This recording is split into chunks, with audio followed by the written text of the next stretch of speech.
operacion të fundit të drejtësisë shqiptare, gjykata ka vendosur masat e sigurisë për një grup personash me rrezikshmëri të lartë të arrestuar në zonën e Gjirit të Lalëzit. Në burg janë lënë Xhevdet Plaku, i njohur me Novkan Akili, i cili u aratis nga burgu në Itali në janar të këtij viti. Ai ishte shpallur në kërkim ndërkombëtar nga Interpol Roma, pasi gjykata e Breshës kishte lëshuar urdhër arresti për trafikimin narkotikësh. Flobenc Meqja, alias Gega ose Drini, i cili akuzohet nga SPAK për tentativa vrasje me porosi, konkretisht për planifikimin e vrasjes së Eriona Libeit me porosi të Franc Shopjas.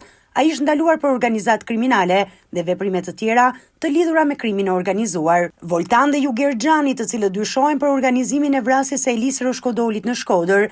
Voltan Xhani ishte në kërkim për trafikim të mjeteve motorike dhe sigurimin e kushteve për vrasje, ndërsa Juger Xhani për prodhim dhe mbajtje pa leje të armëve luftarake dhe për kraje të autorit të krimit. Oltion Hasani dhe Fatjon Qesja, të dyshuar për moskallëzim krimi dhe për kraje të autorëve të krimit. Masa e sigurisë, detyrim paraqitje dhe ndalim dalje jashtë shtetit u vendos për Alfreda Sanaj, i dyshuar për moskallëzim krimi dhe për kraje të autorit të krimit. Gjykata e shkallës së parë për korrupsion dhe krimin e organizuar, si dhe gjykatat e jurisdiksionit të përgjithshëm në Shkodër dhe Durrës, kanë firmosur masat e sigurisë për të gjithë personat e përfshirë në këtë çështje penale.